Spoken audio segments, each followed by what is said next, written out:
Welcome to Positive Town Hall Pep Talk. I'm Michael Breed, joined by Tracey Power, who's the Chief People Officer for Vaco, and so excited that all of you are here with us. I got a couple of little things that I got to make sure that you're aware of before we dive into this, which is going to be a fun hour of information that we hope is going to help you. One, we want to hear from you. So please make sure that you're putting your comments into the comment, any questions that you've got, whatever it is that is on your mind, please share. We are going to be giving away t-shirts, Positive Town t-shirts, and they are only being given to those individuals that participate. And now we're not giving one for everybody, although I might try to convince my friend Andrew to do that, but we're not going to do that. You just need to make sure you get involved, and then those individuals that get involved, we're gonna sort of raffle off something. Tracey and I we'll have a private meeting and figure it out. I'll maybe ask her to vote. But first, let me introduce you to Tracey Power. Many of you know Tracey, and when you get to spend some time with Tracey, you'll understand why we decided to do this with her. She is one of the most powerful, no pun intended, and positive individuals that you will ever meet. And one of the things that I always love is being able to spend time with individuals who really look through the lens of positivity to try to help everybody get better. You don't get named the Chief People Officer without having that outlook. So Tracey, I'm going to just ask you real quickly, because there are many people who don't have a Chief People Officer in their business. What is a Chief People Officer, and how do you go about getting that job? Thank you, Michael. It's a pleasure to be here with you today. Being the Chief People Officer, I think, is the best job in any company, because you're working on all great things people, you're working on culture, you're working on development, and you're just watching the light bulb go off for a lot of folks. And so it's where can you go in your career at a company? And I think that's what the Chief People Officer is a lot about. I mean, I like to tell people I'm all about the hearts, minds, goals, and ambitions of the Vaco planet. And that's really what my role is here for, and what my team and I work on every day. That's a big job. All right, let's and I don't say that lightly. When you start saying hearts and minds, all that stuff, I'm thinking, my gosh, no matter what you're paid, you're underpaid, because there's a lot of stuff in there. But let's talk a little bit about Positive Town. And one of the things that I want to get to today, and what we will get to today with Tracey, is understanding how to be positive in what we'll call a negative world. And being positive is not just about an outlook. It's also about a delivery. It's about understanding that there are things that are going to take place in your personal life, in your company, whatever it may be, that are not positive, but you have to be able to draw the positivity out of it. You have to be able to look and see what it is that is a positive situation that you can take away from it. And I think one of the things about Positive Town for me is just this general idea that something good is going to occur from every situation. That's really the mindset. And one of the things that I always say to myself, and what I share with my close friends, with my family, is no matter where you are, you're right where you're supposed to be. When you look at life that way, and you look at all the things that you're doing in business, there are situations that take place that frankly are struggles, hurdles, things that you need to get over that can make you better at what you do, and make you better for your team, better for your family. And if you look at them through the lens of, okay, this is a unique opportunity that I'm going to have, because right now this is a terrible situation, but there's something great in here that I'm going to be able to get out of it.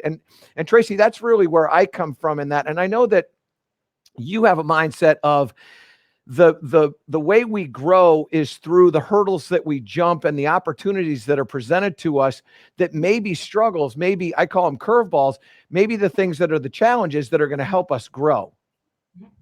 Absolutely. I think it's all a choice, right? It's how you see the situation. And so, every situation has, or every job has, components of it you love doing. You're getting the flow, you're in a zone, everything is good. And then suddenly you get hit with that curveball, or you hit a slice, or something where you've got to react, right? And you've got to change. Well, that's where your choice kind of jumps in, right? Do I see this as an opportunity, or do I see this as a roadblock?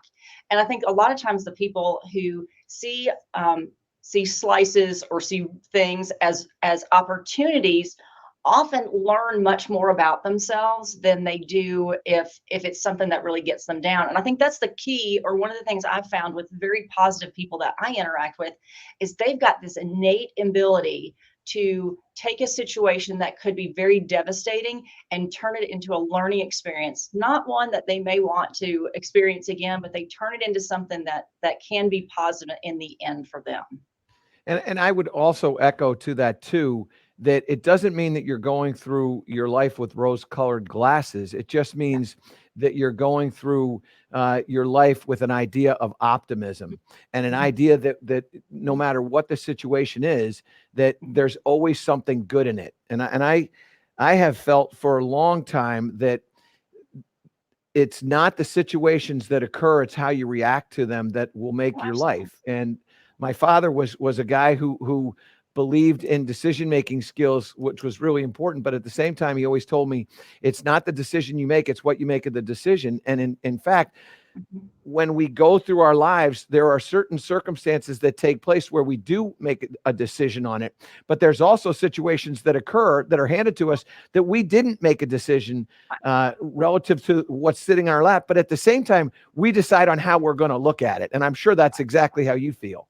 Oh yeah, absolutely. Yeah. I mean, when you're in the seat of having the choice, right? You think about all your options, you think about what you've experienced in the past, you try to bring some of that to bear on whatever you're deciding to do. But sometimes when you are handed a certain situation or a certain problem, whether that's an employee problem, whether that's a business problem, whether it's a sales problem, you say, okay, how do I make lemonade from lemons, right? So how do I turn this into a positive for me, and what are the options I have? So I think that's a big part of what positive people do as well, is just how do you look at it, right? Of course, we all get down sometimes when it doesn't go the way we want, but how do we turn that around and make it a win for us in some shape, form, or fashion?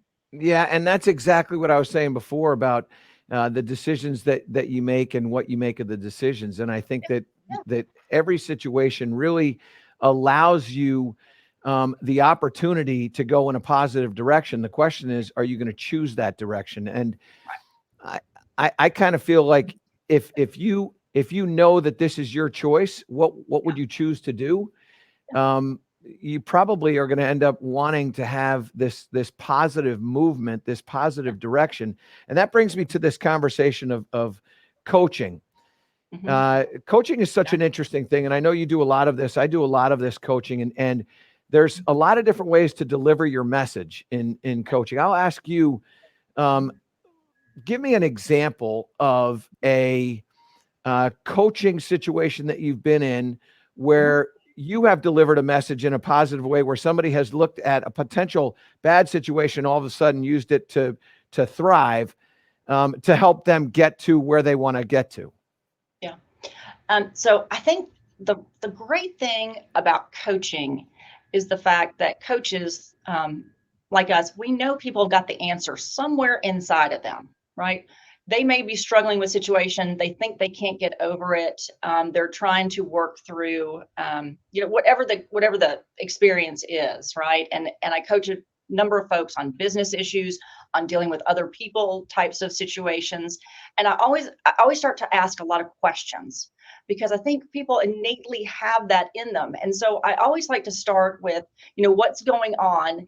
And if you could fix this perfectly, what would it look like? And start from that position, so that I'm trying to get them to think, first of all, this is not the end of the world. This is something that you can deal with, right? This is something you can work through, but that there's a positive way around it. So what does perfect look like? And then we just work back through that to say, what is it you want to accomplish from this, right? From this conversation with me. And then I challenge them, saying, okay, here are the action steps you need to take. And that's the way to get someone to solve their own problem, which is what adults mostly want to do. We don't ever want to be told what to do, right? We'd rather be reminded rather than told. But it's that questioning that gets people to start thinking about, oh, I can do this, or oh, I know what to do. And I think, it's not just adults, frankly, that are that way. I think kids are the exact same way. I mean, I look at how I'm raising my kids, or how when I'm coaching kids, there are ways to get them to kind of sit there and reason through, hey, is this what you want to do, or is this what you want to do? And if this is what you want to do, why do you want to do that? I love the thing that you said too about challenging people, because I do think that people like to be challenged. And I think that challenging somebody is not a negative thing. It's actually a positive opportunity to allow them to grow. If it was easy, everybody would do it. I'm sure did you ever see The Twilight Zone by any chance? Did you ever get a chance to watch The Twilight Zone? Yes, I have. I don't know what that says about me, but yes, I did. So there's this one moment in The Twilight Zone where this guy, he thinks he has definitely died, but he thinks he's gone to heaven. And he's in this casino, and he is picking all the right horses, and they all win. He bets these and he wins every single time.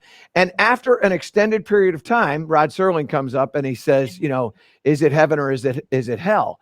And what you realize is, and what you see through the course of this show that's presented, is when you constantly are winning and you're winning all the time, that it becomes mundane. It becomes useless because you never get a chance to challenge yourself to grow. And I think that one of the great things that I try to tell my students to do is to discover your weakness, discover the area that you think is in need of the most attention, whether it's your short game or your full swing or whatever it is in coaching golf, and then run to it. Don't walk to it, run to it. And I'm sure that you feel the same thing as you're coaching people and in helping them acquire whatever skill or jump whatever hurdle, that the challenge is the thing that builds you. It's the thing that allows you to grow. And I'll add one other thing before I turn it over to you. I had this very good friend of mine when I was in college, named David Jackson. And he always said, in order to have depth in your life, you have to have been cut. And if you just go across the surface and there's no cut in that surface, you can have no depth to it. And I thought it was a genius way of looking at the pains and the struggles of the challenge that invites you to grow and pursue better. Right. Absolutely. I mean, and that's one of the key components of being a high potential employee. There's been many studies done about high potential employees, and the one common constant with that group is they're learners. They're always challenging themselves to learn more, to do more, to have more experiences, because it's that curiosity that makes them so positive, and it makes them such high performers, because they're always looking for new ways of doing things. If you do the same thing over and over again, it's kind of the definition of insanity, right? You're going to get the same result, and it's going to be boring on top of it all. So why not challenge yourself to learn more? And if you're working in a really positive work environment, your manager, your leaders, they're going to give you that safe zone so that you can go do that, right?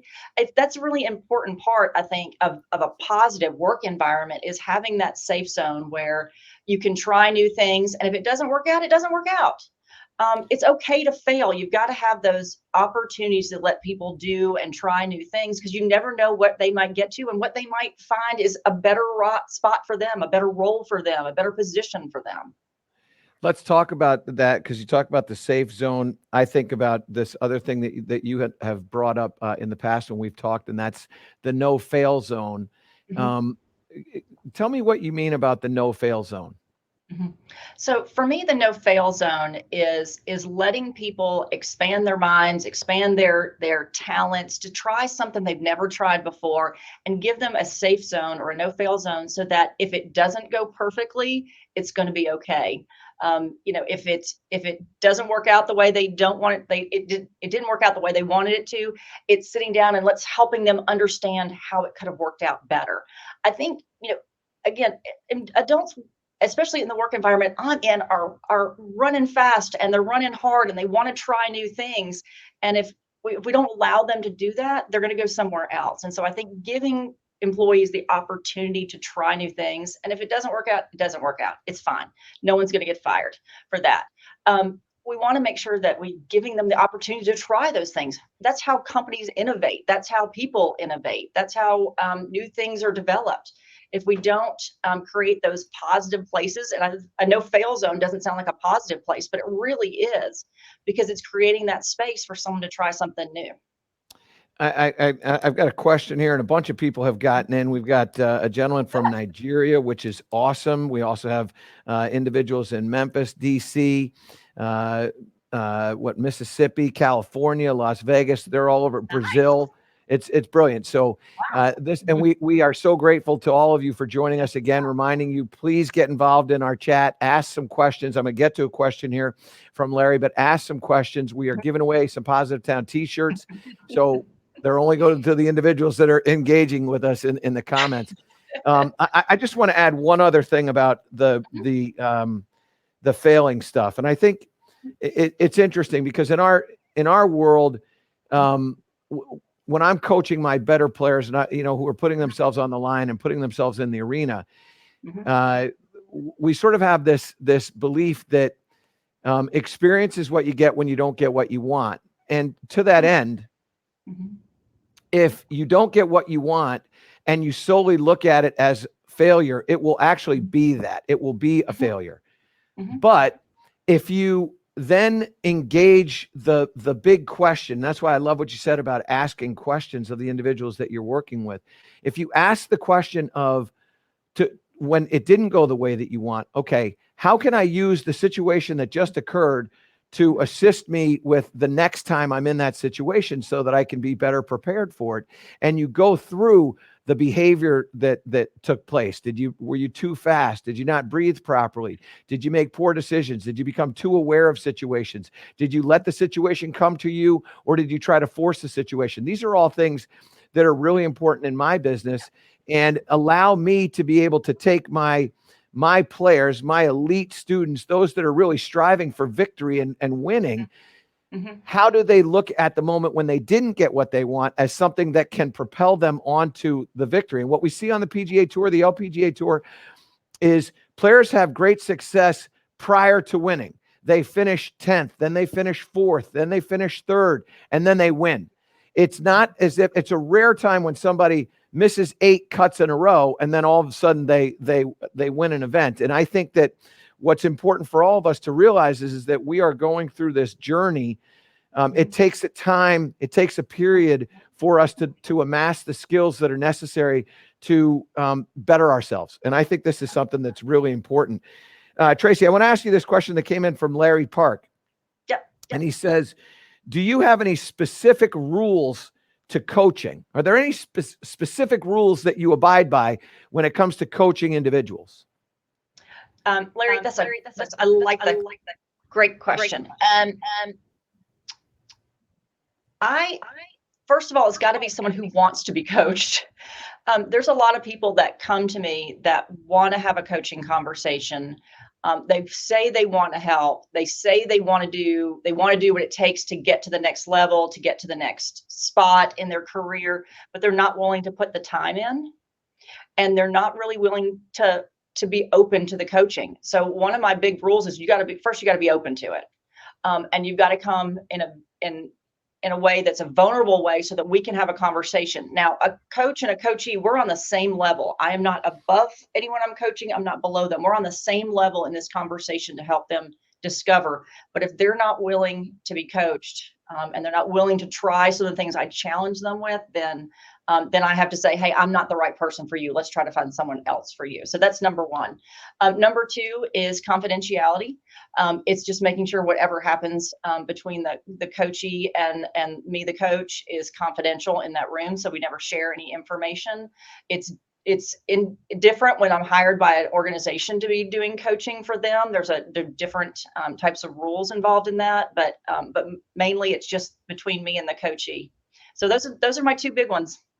Okay, so showing up on time, which is another thing that I want to talk to you about, because let's talk about on time. This is a pet peeve of mine. When you have an 11 o'clock appointment, what time do you get to your 11 o'clock appointment? I'm usually there at 5 to 11.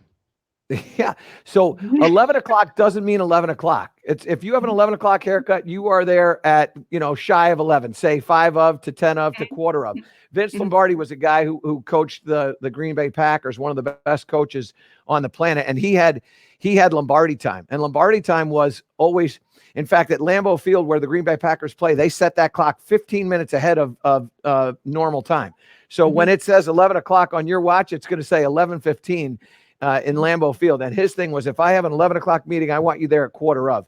And if you're after quarter of, you're late. Interesting thing. A couple of things that I would add to what Tracey had to say in the coaching space. One of them is I want to make sure that the individual that I'm working with knows how grateful I am at the opportunity to assist them. And I want them to know that I am grateful for them giving me the responsibility of getting them to where they want to get to.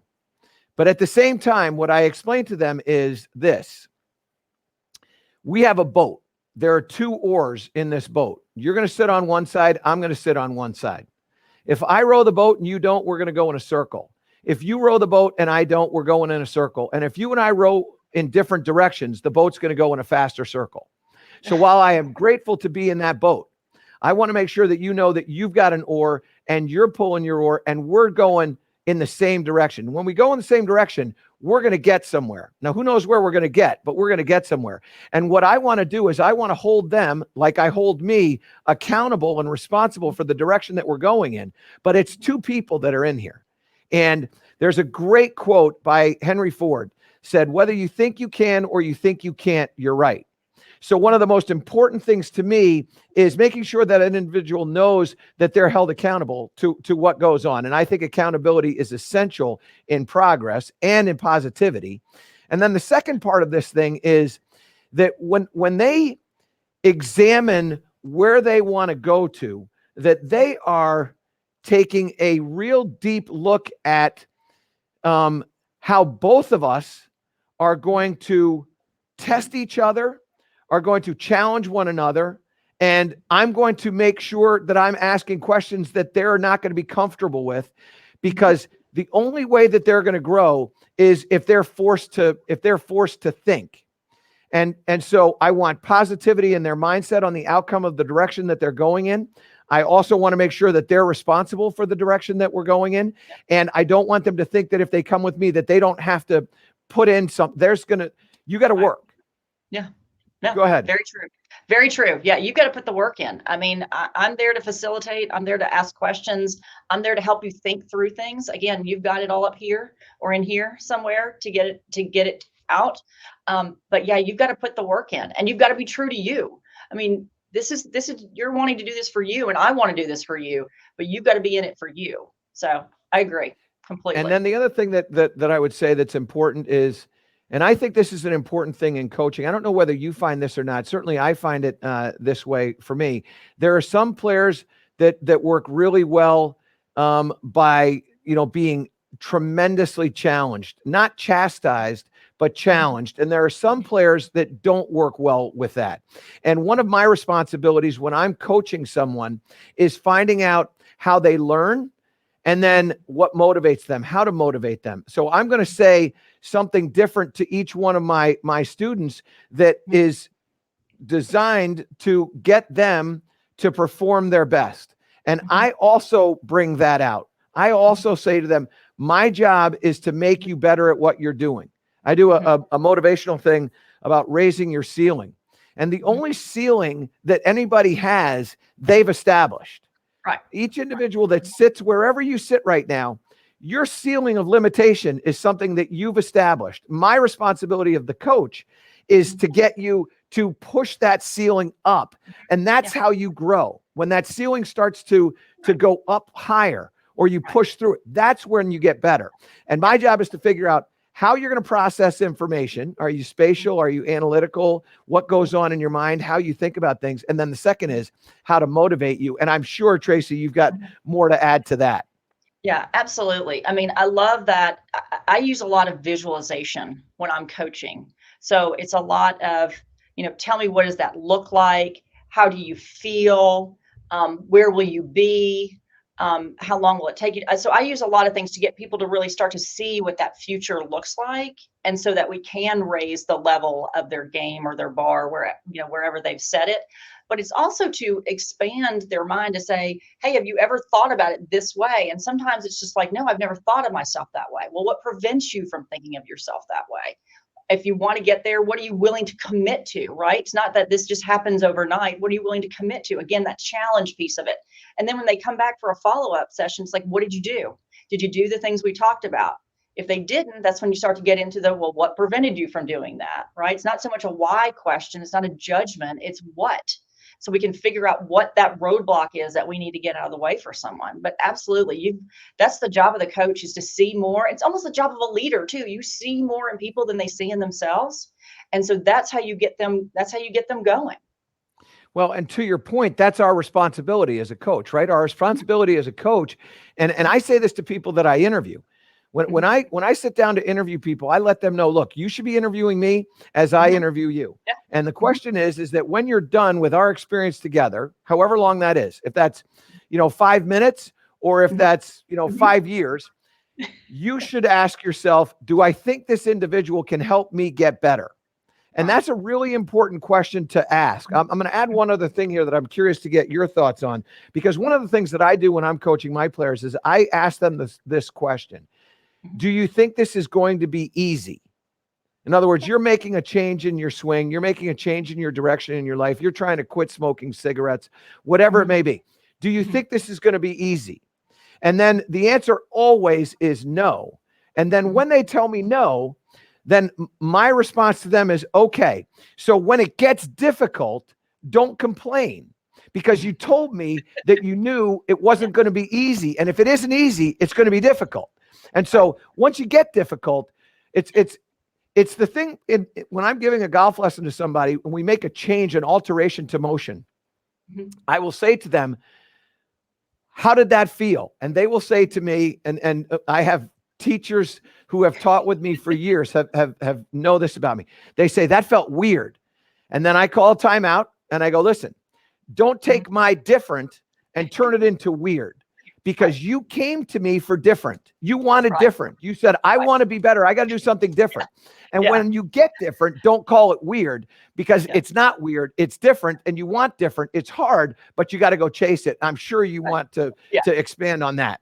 Yeah, absolutely. I mean, when people come in and say they want to get from, I want to move from a director to a managing director. Okay, what are you committed to doing? Well, these are the things I know I need to do. What else do you need to do? Okay, these are some other, avenues I need to do. I need to get to know more people. I need to bring in more business. I need to develop a sales pipeline. I need to do more presentations. I need to do more networking. And they realize, oh my gosh, that's a lot of stuff I've got to do now. It's like, well, and guess what? That's just once you get to that level, that's the new floor. When you get to the next level, you're going to do more. So what are you willing to do? And you're the one that came to me that said, I want to do these things. And I'm excited to help get you there. But what are you committed to doing as well? And it's amazing how many people just want to come to you and say, I want to get to the next level, but aren't committed to it. And they're not leaning into whatever it is that they want to commit to for whatever reason. But there's a lot of work that goes into what you do and what I do. And people come to me for coaching. I'm like, if you want to get there, what do you think this coaching thing's about? It's for me to help you get there. But if you're not willing to put the work in, it's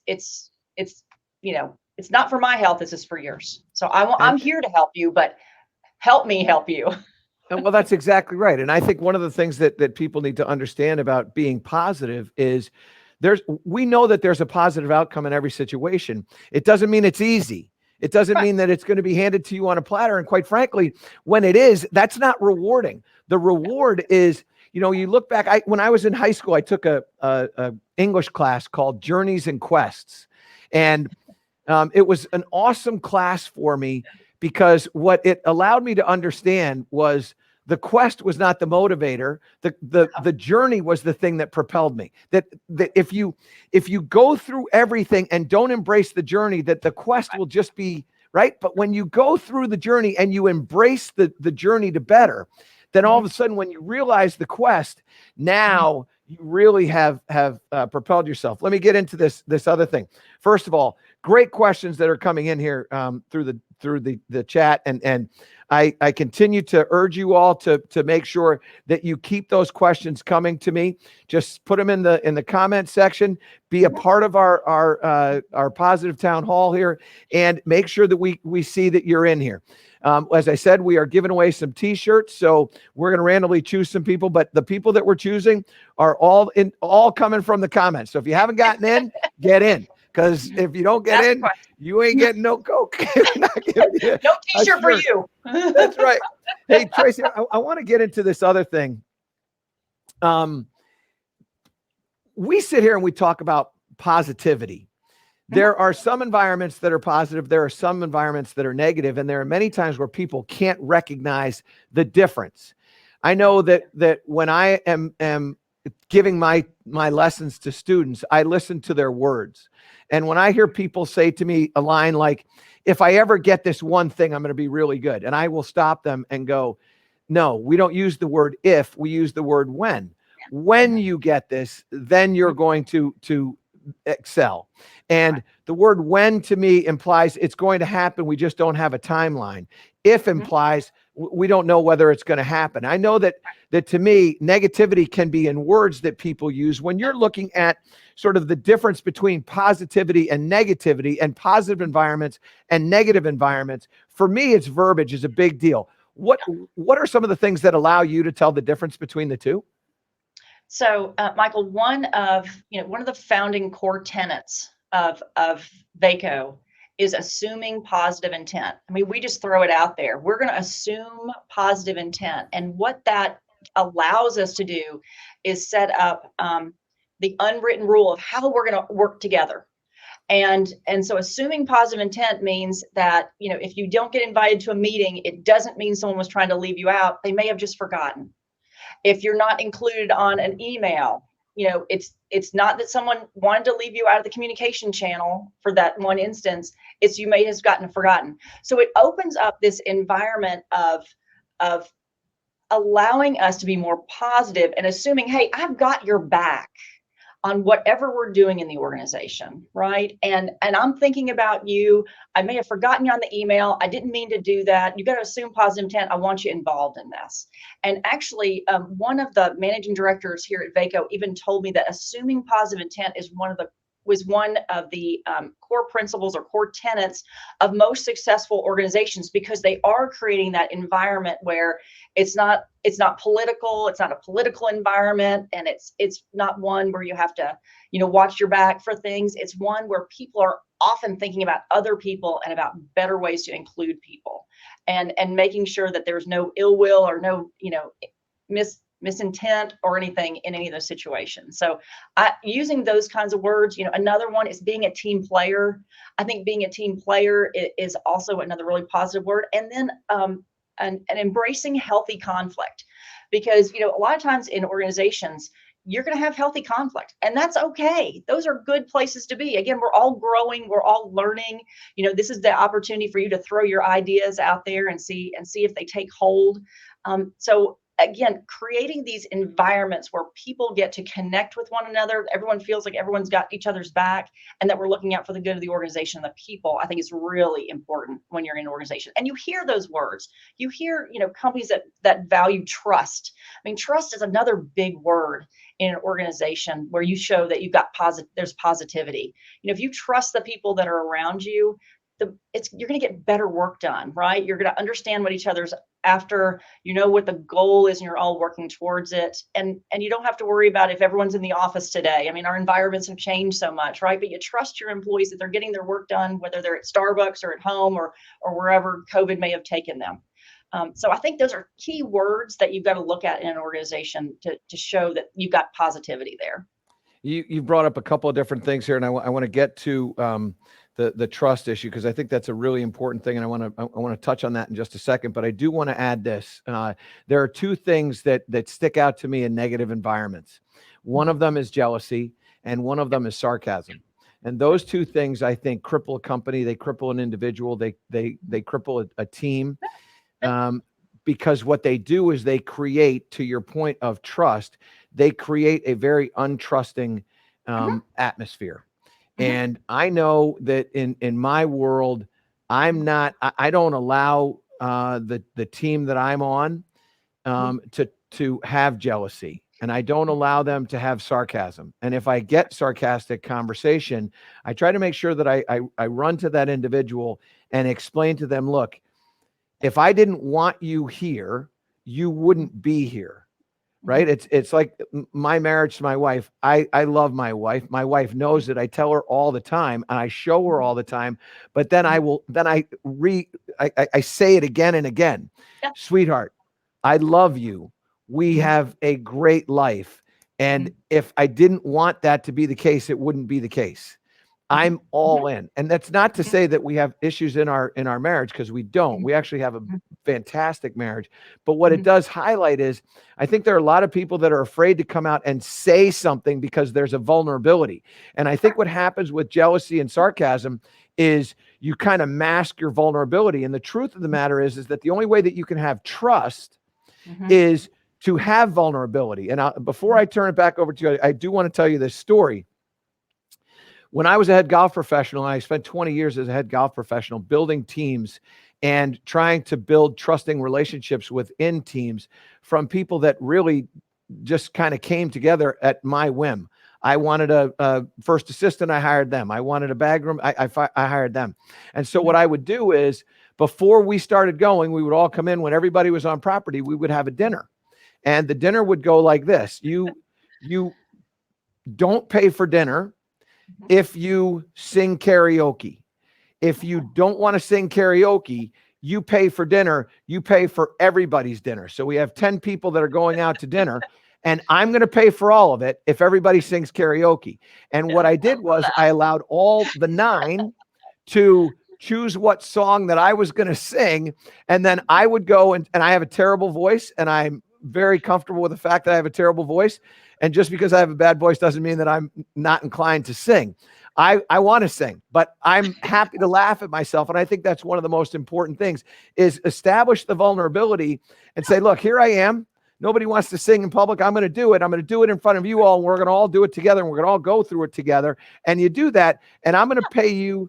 I'm going to pay for dinner and we're going to have a great time. And I am telling you that had such a huge effect on the relationships that existed in my team and the trust that was established within the company for us to be able to achieve the goals that we all had. I'm sure you've got some stuff as well to add to that.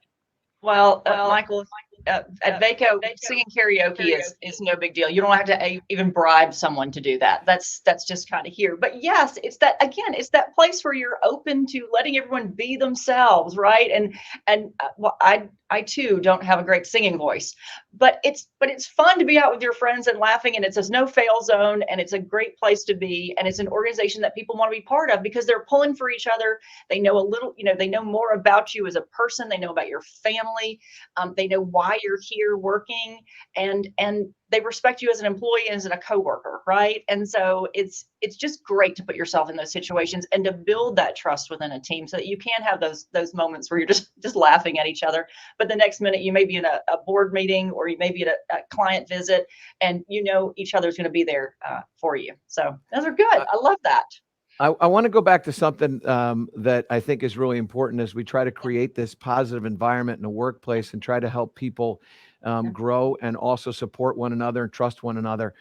And Mhm. that is delivering the message of congratulations. I think this is a really important thing when you see somebody do something that Mhm. is work related or not work related, to pick up a phone and to call them or to stop into their office and say, hey, I noticed you did this, you opened a door Mhm. for somebody, or you bought somebody lunch, or whatever it was. Mhm. And that is something that's important to me. I know it's important to you. Oh, absolutely. I mean, you've got to recognize, behavior and performance. That's the way you get it to continue all the time, right? And so, but you want to make sure that it's genuine too. And a lot of people don't like, big recognition events, right? They don't like a big soiree. They don't like a big party. Sometimes it's just a nice thank you note to someone, and thank you for helping me with this, or thank you for staying late at work one night to do things. Little things like that really go a long way with people. And handwritten notes for me are the cat's meow. I mean, I just love that. If I get a handwritten note, or if I send someone a handwritten note, I really, because hardly anyone does that anymore. I think that's a really genuine way of saying thank you to someone, especially if they don't like the big hoopla. And I also think too, it's an important thing of when you recognize them to let them know that you're paying attention and that you care. And I do think that a lot of times what happens to people when they're in that negative environment is they literally say to themselves, nobody's watching, nobody Right. cares, and Right. whatever behavior I have, it doesn't really matter. And I Right. think what ends up happening is when you do something like that, they will say to themselves and possibly even to others, Mhm. wow, you know what? These guys, they really care. Those Mhm. people really care. And Yeah. when what I'm quick to do when I'm not good at writing notes because I'm much better. I like the interaction of, Yeah. to me, and I'm not saying there's anything wrong with writing notes. I certainly think that it takes time and I appreciate it, but I'm the kind of person that I like to hear the other individual. Yeah. And so what I like to do is I like to pick up a phone and Mhm. call somebody and go, Mhm. I watched you do this, or I saw you do that, or great job here. That to me is something that when we've had that conversation at the very end, what I will then say to them is, listen, it feels good to have somebody recognize you. I know you feel good right now, and it feels great to be able to tell you that I've recognized that you've done something that I think is great. Don't be afraid to do it with somebody else that Yeah. you see on your team. Remind them of the behavior that creates positivity so that we can start complimenting and applauding individuals for their behavior and the behavior that you like to see, because what it does is it it actually invites more of that same behavior throughout the community, and all of a sudden everybody's looking after everybody, and it is a it's a powerful thing, a pass it forward idea that works beautifully in all environments. Yeah, absolutely. And that's culture building. I mean, that's, and culture's not owned by any one person. Everyone in the organization owns that, right? So if that becomes part of your culture, everyone's going to be doing that. And can you imagine how powerful that would be to have everyone in the company with their eyes wide open, looking for ways to recognize, fellow coworkers, employees, Baconians, whoever it is, right? You're looking to recognize people for doing great things, and for being there for you, right? It doesn't have to be huge recognition. Again, it's a phone call, it's a note, it's a email, it's a pat on the back, it's all those things just to let people know that you care and you notice. To your point. And then the other thing that I would say too is that what I like to do after I have told somebody, hey, Tracey, that was really cool. I loved what you did Mhm. with Greg the other day. It was cool. What I will then also do is I will go to other members of the team. And again, this goes back to this point that you made that I made a note of, assuming positive intent, because a lot of times when you do what I'm about to tell you, Mhm. people will, if they don't assume positive intent, they will become jealous. Oh, really? Here's Mhm. what happens. Mhm. Tracey does something great Mhm. for Greg. I will go over to LB and I'll say, Mhm. LB, you know what I saw Tracey do? I mean, I was so impressed with what she did. She she saw that Greg had a flat tire. She was Mhm. on her way home. She had a recital she had to bring her daughter to, and she pulled over and sat with Greg until the tow truck came, and then and was late for the recital, but realized that this was an important thing. And I was so impressed by it. Do me a favor. Don't be afraid to go up to her and say, you know what, I was just told this story and I just can't tell you.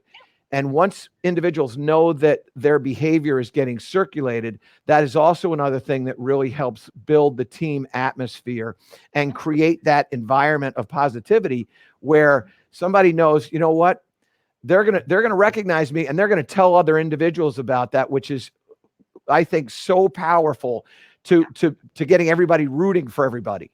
Yeah, yeah, absolutely. And it could be that someone's doing something great, like in your example, or it could be just someone's having a hard time right now and just needs some support, right? And so, and we know through COVID all this time, we've had numerous instances where people needed, more support. I mean, it's overwhelmed with what was going on in the world. And still we have things going on that are overwhelming with the world. But just checking in with people to see how are you and what are you up to? And if someone needs that that note of positivity or that lift for something that you can do for them.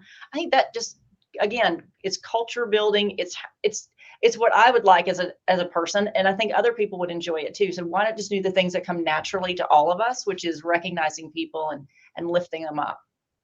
We don't have a ton of time left here, but what I do want to do is remind everybody as I go scrolling through the comments and the interactions, please make sure that you get involved in our comments. If you all have any questions for Tracey or myself, please just dump those into the comment area and give us some ideas of things that you've done. Let's tell a story about something that you have achieved. And by the way, hello to those of you in Atlanta.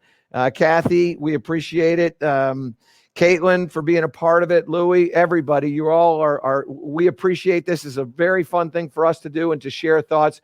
And hopefully these are things that you're going to be able to take with you. I want to get to one other thing that I think is really important. And that is, we talk about shouting praise. It's also the whispering of criticism, and criticism. We look at the word criticism as that has a negative connotation. And there are ways to try to help individuals improve without necessarily going in with this critical finger pointing type of mindset. I'm curious, Tracey, what are some of the things that you do to try to deliver messages that are frankly uncomfortable messages, but also messages that we know that are going to help to lift somebody out of a situation and allow them to excel in whatever it is that they're trying to better themselves in? Yeah. So I don't like to call it criticism, as you said. I like to call it feedback, which I think sometimes nowadays too, feedback might have a negative connotation to it as well. But the whole idea for me is that feedback is a gift, because someone's recognizing something that I don't recognize in myself. And so, being able to, just grab someone one-on-one, in a conference room or in an office and just say, hey, are you open to some feedback? I always like to start with the question first, because some days, you're a lot of things are going on. Maybe you're not ready to listen to what I've got to say, but most of the time people are going, sure, I'm open to that. And then I explain specifically what happened. So when you, Michael, when you interrupted me in the meeting last week, it made me feel like you didn't care about what I had to say. Do you remember what I'm talking about? And then it's almost a conversation, right? So it's Michael and I talking about what happened in this meeting. And Michael say, yeah, I was really just wanting to get this information out. I had something to add. And, and then it's, how are we going to agree on what the next time is going to look like? Right. So next time, Michael, what can we do differently? And Michael might say, hey, I'll wait till you're done talking, or, before I jump in with my thoughts, right? So I don't make you look bad in the meeting. And that way it's an open dialogue, and it's a specific example of what happened. And so someone can recall what that was and what they were thinking and doing. And most of the time, again, it's assuming positive intent. Michael didn't mean to jump in. He was just excited about what he had to share, like a number of us are. And so we might jump in a little prematurely, right? So it's just a way of giving someone the opportunity to show them maybe something that they're not aware of, so that the next time maybe they're in the meeting with a CEO, or they're in a meeting with a chief sales officer, and they want to jump in because they've said something they're so excited to hear about, and they want to tell them everything that they know. It's maybe they'll think twice about it, right? And think, okay, wait a minute, I need to wait, because that's probably a better professional look for me. So I like opening the feedback up that way, so that people, again, it's a gift. You may not be aware. It's kind of the mirror that we show from time to time to make sure that I'm helping you be a better you. I so apologize for interrupting you. I just had something I had to say. I don't know what to tell you. That's what just happened. It was important, and I can't even remember what it was. So I'm sorry about jumping in. Hey, and to your point, I got to tell you something that's really interesting, because I had the opportunity to teach my wife how to play golf, and we got to a point where we started to go out on the golf course. And the first time we went out on the golf course, I was coaching her and telling her what to do. And by the time we got to the ninth hole, she was fed up, didn't want to hear a single word from me. And it was a disaster. And so we came up with a rule, which for all of you that are out there trying to teach your spouse, whatever it is that you're trying to teach your spouse, here's one of the things that I want to tell you. This works brilliantly. What I do is, on the first tee or in the car driving over to go play with my wife, I will say to her, am I helping you today or not? And she then tells me, okay, yes, you can help me, or no, you're not helping me. If she says, no, you're not helping me, I get to work on my game, which is really, really fun. And if she says yes, then I get to work on her game too, which is also really fun. Either way, when we walk off the golf course now, there's no fighting, there's no arguing. And when she pushes back a little bit, I go, hey, these were the rules that you made on the first tee. You said, yes, you're helping me. And so I'm only helping you. That's all that's going on. I'm telling you that works brilliantly. It really does work brilliantly. Anybody's got any questions that they want to please put into the chat. It's an important thing to understand that I think in the coaching space, and I want to get to one other thing, which we kind of touched on the coaching space. One of the things that you really need to make sure that you get across to the individuals that you're attempting to help is that you're attempting to help.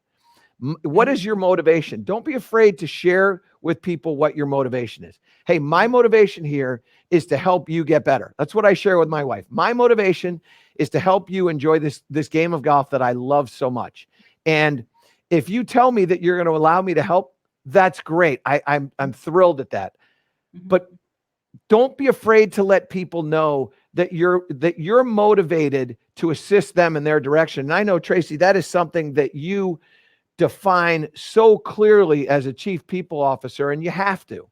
Yeah, absolutely. I mean, my department, all of us we're a shared service, right? And we're a support function, and we're here to support, our organization. And anytime that someone walks in my office and wants to talk, they want to vent, it's like, how can I help you? And what role do you want me to play? Do you just want me to be the listener? I can be the listener. Do you need to tell me a problem? Do you need me to be the counselor? Do you need me to be the coach? What do you need me for? But that's my role. And I think that's a lot of leaders' roles as well, is in organizations, is they can be the sounding board, they can be the coach, they can be the counselor from time to time. But and you're honoring me by allowing me to do that. And that's how I really feel about my role in the organization. It's an honor to be able to work with all the people I work with and to do the job that I have. So I come from the place of I want to be your helpful problem solver. Now, I may not be able to solve all your problems, but I may help you solve your own problem. I love that. All right. Let me get to one final thing. We've only got about 5 more minutes left. So again, if anybody has any questions here, please get them in the chat. And remember, there's a t-shirt in there. I mean, all you got to do is just ask Andrew Moses. There's a t-shirt in there. It might not fit, but there's a t-shirt in there for you. Hey, let me ask you this question, because we talk about coaching. Along those same lines, there's mentorship. And mentorship to me is a really big thing. And many people aren't really quite sure what the difference is between mentorship and coaching. So I'll ask you a simple question. As you look at it, what is the difference between the two? So for me, coaching is in the here and now. It's what you want to accomplish right now. You've got a situation you want to overcome. You want to learn how to improve your golf swing. What is it going on right now that you want to work on?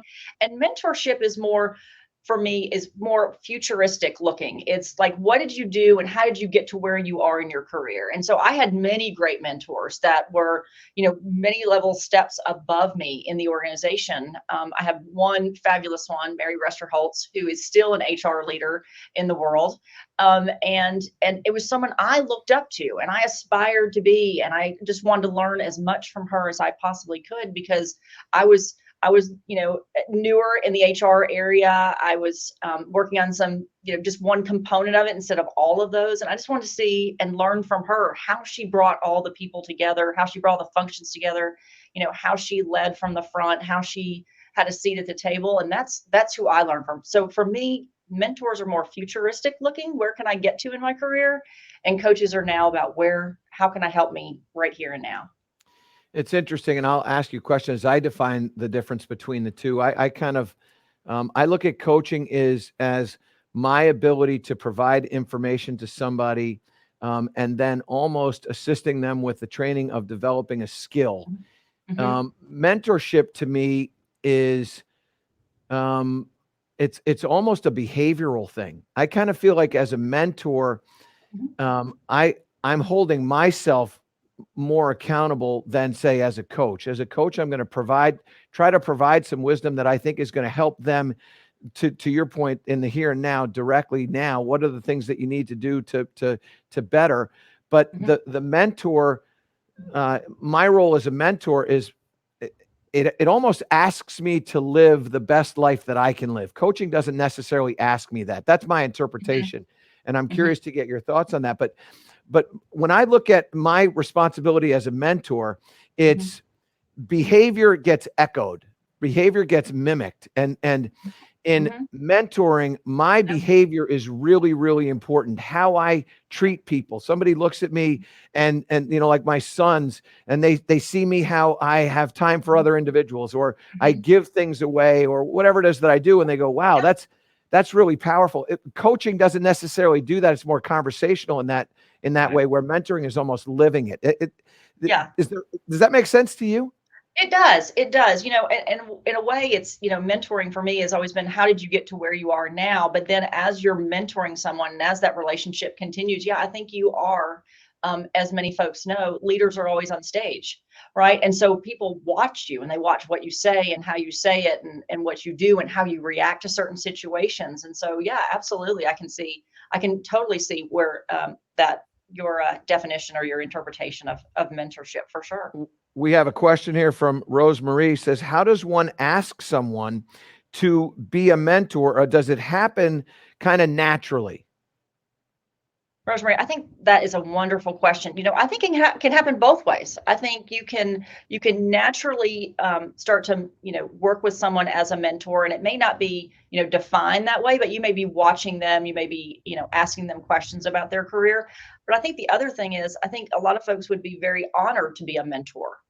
It's just, do they understand what it is and what the expectations of being a mentor are? There's really more expectations on the mentee. So, Rosemary, what do you want to learn from this individual, and what are you going to come prepared for, so far as questions and things you want to understand from this individual from your meetings, every month or every other month. So, I think you can go about it both ways. You can kind of watch people, but then you can absolutely ask someone to be your mentor. And here at Vaco, we kind of do it both ways.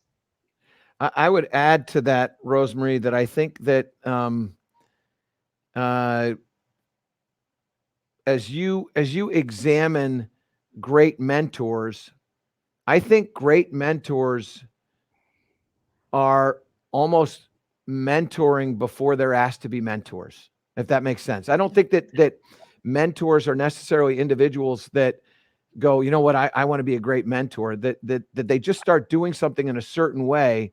They look at things through a certain paradigm, and then other people recognize it, and then they kind of mimic. And I think that um, I don't know that anybody. It's the greatest compliment, honestly. Whether Mhm. if you walk up to somebody and say, "Hey, would you have time to mentor me?" I think every individual would go, "Wow, I must be Mhm. doing something right." If somebody looks at me as I have a chance to help somebody improve, I don't think there's anybody that truly lives a life that's worth mentoring or Mhm. worth mentorship, that they're going to say, "No, I don't have time for you. Get away from me. I don't have time to mentor at this Yeah. particular moment." And so what I would say to you is, I would say to you that the individuals that you recognize in your life as possible mentors for you are approachable. Yeah. And I think that as a result of them being approachable, approach them. I think that's one of the things, because it's a fabulous compliment. If you walk up to Tracey and you say, "Tracey, you know what? I really admire all the things that you're doing, and Mhm. I would love it if I could just bounce things off of you in the future." She will say, "Absolutely, I'm happy to help. Whenever I can help, I'm happy to do it." And I think, Tracey, is as I have been a mentor to others and have really taken a lot of pride in it, there are also people that I've looked at and said, and that's somebody that I want to be mentored Mhm. by, and they have taken pride in that. And I just have Mhm. seen this Yeah. overwhelming mindset of giving in order for people to get mentored. The individual has to give, and they do, because that's just why they're looked at in that light. Mhm. Absolutely. I mean, I've had so many mentors in my career that have helped me tremendously, whether I've asked them to, or just as you said, Michael, you just watch and you say, what fits me, what's authentic to me in how they do things, and making sure that Again, because it's a learning process, right? And what feels natural for me, but watching what other people do, it's a great opportunity. It's one of the best development opportunities I think we've got. Well, I would say this, Tracey. I've loved this hour. I can't believe it's gone so fast. And there's obviously a lot of people at Morgan Franklin and Vaco who we have to thank for allowing us to get together with this in our positive town hall. But I know everybody in here just wants to let you know how much they appreciate your time, as I appreciate your time and your wisdom, your insight, your ability to allow us to think a little bit differently and help us grow. And so on behalf of everybody in the room here, thank you so much for your time. And I remind everybody that we are doing this on a monthly basis, and we will continue to do this in an effort to try to grow this positive town as we're doing it. And we certainly know that with you all being a part of the room and helping us get there, asking these great questions, it helps us all grow. And so please look forward to our next get together, which will be in about a month, and we will certainly make sure that you know about when it's going to occur and who all is going to be in here. But Tracey, I'll give you your chance to thank everybody. I appreciate the time so much and the insight. It's very valuable. Michael, thank you. And thanks everyone for joining in today. Appreciate the team at Morgan Franklin Consulting and Vaco for making this happen. It was a great time. Thank you so much, Michael, for agreeing to have me on today. And I hope everyone got a lot out of the conversation. I know I did. Yeah, it's been great. And by the way, a quick reminder, get involved real quickly. This is your last chance to possibly get a t-shirt. Don't be jealous. Don't be afraid. Get involved. I know, by the way, Tracey, I know Andrew's going to send one to you. I know there's, in fact, if there isn't one on your desk already, it's in the mail. So yes. Awesome. Well done. Well done. All right, everybody. Thank you all so much. Thanks, everyone. Take good care. And we look forward to talking with you next month. Thank you.